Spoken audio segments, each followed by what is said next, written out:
In this video, I am going to go over some of the most critical, basic, most often misunderstood principles about search engine optimization and specifically working with Google.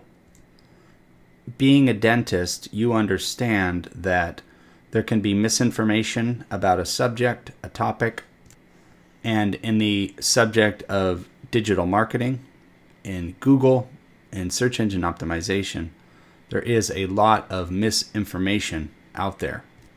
I would venture to guess that 90% of the information that's spread online about these subjects is questionable, if not completely false or misleading. So the purpose of this video is to give you some basic bullet points to think with, and I'm going to explain them a little bit so they're easy to understand. The first important thing to understand is what a search engine is. The search engine is not the internet. The internet is all the computers, and in a nutshell, it's all the computers connected to each other throughout the world. That's the very, very basic explanation of what the internet is. And these computers are connected they have a way of talking to each other. Okay, so all the things that we see online, anything that you type in a website or you pull up a website page or whatever it is, you go on Facebook, all of those are connected through computers that know how to talk to each other throughout the world.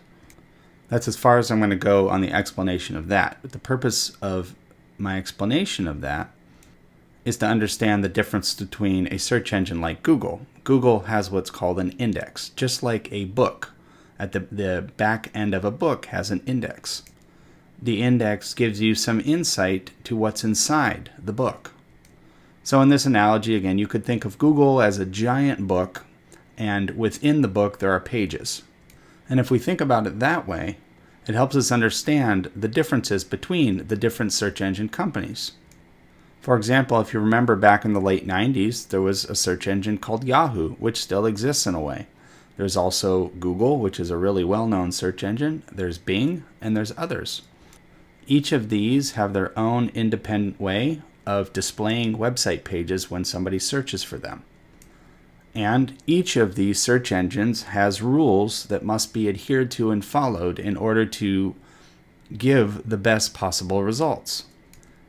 And when I say best possible results, what I'm referring to is if somebody is looking for trees for their house, for example, or in the case of a dental practice, let's say they're looking for implants or dentures or something of that nature. The general idea is this: if you're a dental practice in the town of Troy, for example, you and people in Troy are looking for, an office that provides these types of services, you ideally want to be able to be found easily. That's the ultimate goal. Now, I'm not talking about paid advertising here. I'm not talking about anything else except just the natural way your website appears in Google particularly. And some pointers I'm going to give you. So some of the information that is out there is that when you're writing your copywriting for your website, you want to include all types of keywords and all the keywords that people are going to be looking for. What I have in front of me right here are basic principles that are provided by Google in their developer guidelines. And one of the first bullet points is make pages primarily for users, not for search engines. So if you've ever had this idea that you need all these keywords, it has to be all this specialized, written in this very specialized way, very often that can work against you if that's done incorrectly or if too much emphasis is put on the search engine. The second point is deceiving users.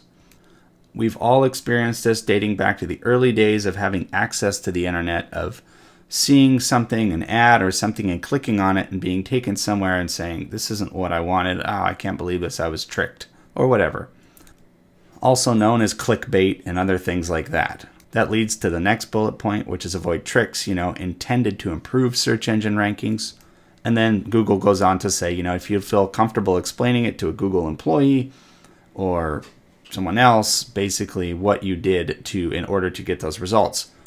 Now, there's a history on this, because if you're a business that's been successful in Google, and at one time maybe you were doing something that it was a way to manipulate the search engine per se. It was a workaround to get more website traffic. This wasn't an uncommon thing for some time. However, Google is known for improving the quality of its search engine, and these practices become penalized. So if you've ever had a website, and it was doing well, and then all of a sudden the next day it was gone, or you couldn't find it, or it was listed way lower, or something happened, very often the case is that Google updated the search engine algorithm, their program that generates search results and makes decisions about that, and the ranking was decreased because it violated some policy or it did something that was not non-optimum for the user, for the person searching for services. And the last bullet point they give here, is think about what makes your website unique, valuable, or engaging. Make your website stand out from others in your field.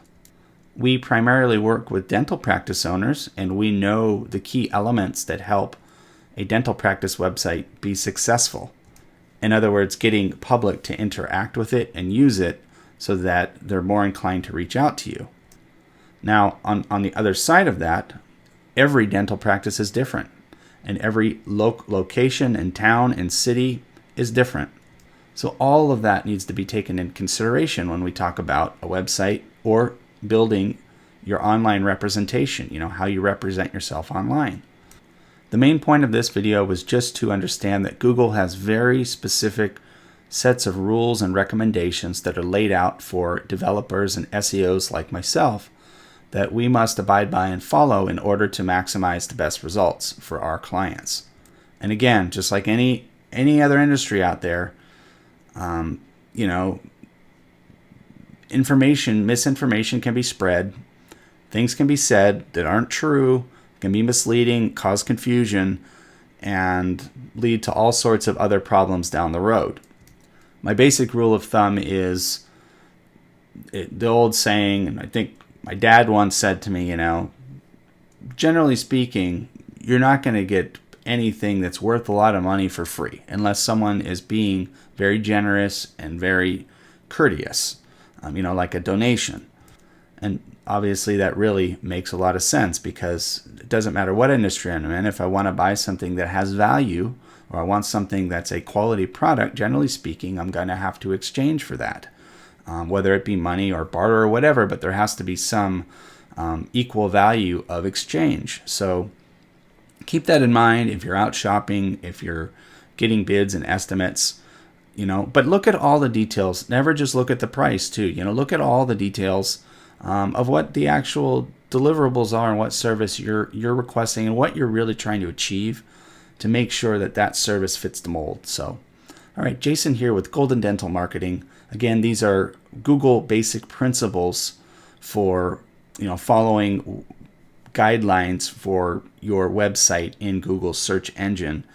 And I'm going to be creating a long series of these videos going over, and there's many, many hundreds of different pointers like this that Google provides that I'm going to be digging into for our dental practice clients. So thank you for taking the time to watch this video. Wishing you a great day.